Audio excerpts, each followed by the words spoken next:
Hi there, and thank you for joining me for today's live reading of Sarge, Discovering Abby by Stuart Ledwith, PhD. And this is presented by Itsy Bitsy Book Bits.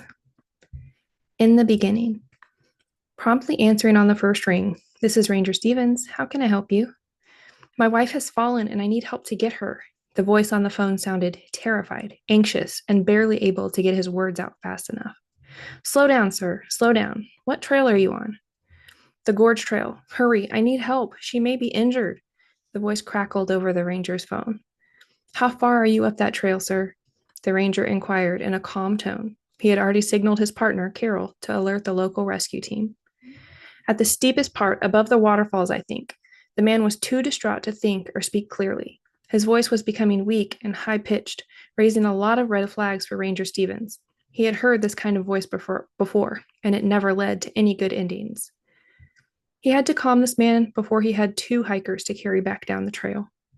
Sir, please sit quietly with your wife, and we will be there with you very shortly, the ranger replied calmly. That's just it. She has fallen over the embankment, and I can't see her, and she isn't answering when I call to her, the voice replied, crying. Then just sit tight, and we'll be there with rescue equipment, probably half an hour or so. We are fast climbers, and we've done it before. I'll switch you over to my cell, and we can talk as my partner and I come your way. Or do you think you'll be okay? The ranger used his calmest tones to help the man retain his composure, even in the face of this clear and present danger to his wife. I promise I'll be okay until you get here, the man replied, trying to sound convincing. Did you happen to see anyone else on the trail with you when you were hiking up there? The ranger asked. No, just the two of us. I mean the three of us. My wife is 4 months pregnant. Congratulations. Don't worry. We'll find her and bring her, or them, back to you. My partner, Carol, left a few minutes ago, so she'll be there soon. I'll be there with ropes and harnesses. The rescue team will be here within the hour. We've got you covered. Get out a bottle of water and drink slowly. Relax as much as you can, the ranger said soothingly. I'm at the trailhead now. Why am I in this interrogation room? It has been 3 days. Why haven't you found my wife? The man demanded in a very angry voice. You say your wife is missing, yet there is no body, not a drop of blood on the rocks, no human DNA in the water samples, no shred of clothing anywhere, no hint of her having been there on the trail with you. You could have fabricated that video on your cell phone. The FBI is analyzing it as we speak. How do we even know she exists? You see our dilemma here? The police chief was very precise in laying out the evidence step by step in hopes he'd catch the man in a lie somewhere. I certainly didn't have anything to do with her disappearance, the man replied vehemently in his defense. I saw what you can see on the video from my phone. My wife happened to see this flower, a purple and yellow trout lily, I think she called it.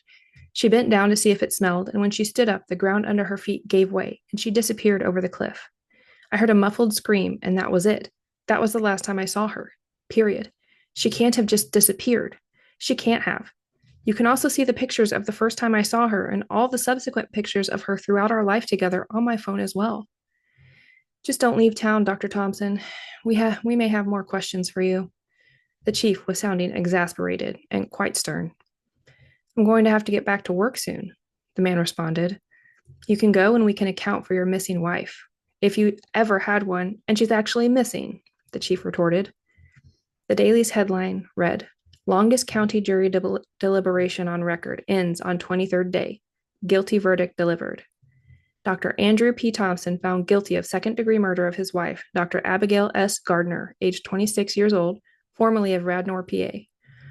Dr. Gardner's parents have been in attendance every day of the trial and have eagerly awaited this verdict. They are hinting at a wrongful death civil suit following Dr. Thompson's sentencing sometime next month. The search for Dr. Gardner's remains has been ongoing for a year and a half with no breaks in the case and no assistance from her husband. Abigail's parents, Dan and Ellen Gardner, described their daughter as a brilliant student and an expert in astrophysics. Her special love was the study of wormholes and black holes in the universe. They both recall her expounding on Einstein's theories and how she would prove his theorems, both expressing how much they'd love to hear her voice just one more time. Chapter 1. The end of the fiscal year meeting has been going on for the past 2 days. Sarge is summarizing his final thoughts. It has been 2 years since we lost the colonel. I think he'd be pretty proud of the way everything has been going here at Celestial Gardens. Just this year, we have upgraded almost all of our equipment and uploaded all the newest software. M says it is letter perfect. We now have assets in nearly every country in the world. Jay has kept us in touch with all the branches of the armed services and has been working closely with the newest Space Force initiatives. Turning toward June, he added, I plan to be much busier in the field with you. Since M has a well-trained assistant, he is going to play a larger role for us here at the general manager of the office. Any questions or comments? Sarge was about to conclude their yearly meeting and get back to work when he was interrupted. We can't get too busy, Sarge. We have a wedding to attend, June reminded everyone. Her daughter, Liv, and Jay were going to be married at the end of August, and the planning had been a source of excitement for the past many months and would be for another. I have a question, June. When you become my mother-in-law, do I have to call you Miss Manganaro? Mom? Mama June? What? Jay added with a light-hearted jocularity, causing everyone in the room to laugh out loud. Now that you bring it up, June hesitated for effect. Let's not let anything change the rapport we have right now. I'm sure the two of you are right for each other. Also, if Sarge is coming back to the field with me, Liv will have a lot more time for you and the babies. As he was speaking, Jay's secretary brought him a handwritten note. He read it and excused himself to hurry to his office. Within a minute, he was back at the meeting. Sarge, we have an urgent communique from U.S. Army South Korea. The North Koreans are firing hundreds of missiles out toward the sea. Apparently, a UAP, unidentified aerial phenomena, flew into their airspace. The missiles have hit nothing that we can see other than some of their own supply ships in the harbor. We have been asked to look into this ASAP. How should I answer? Jay asked, nearly out of breath from talking too fast. Tell them we'll be on the ground there by tomorrow afternoon and to save all their surveillance tapes and any other information they may have gleaned. Sarge replied hurriedly. He turned back to June with a smile. Guess where we're going? Get your go bag. It'll be like old times. Aye, Sarge. Old times it is. What time is Wheels Up? June inquired. After a long, thoughtful pause, Sarge looked up from his watch. How about we leave after lunch? I'll call and have the company jet on standby and ready. The armorer will have time to get our gear aboard by then. We can fly over and leave the chopper at the CG hangar. Chopper on the roof at 2 p.m. Work for you?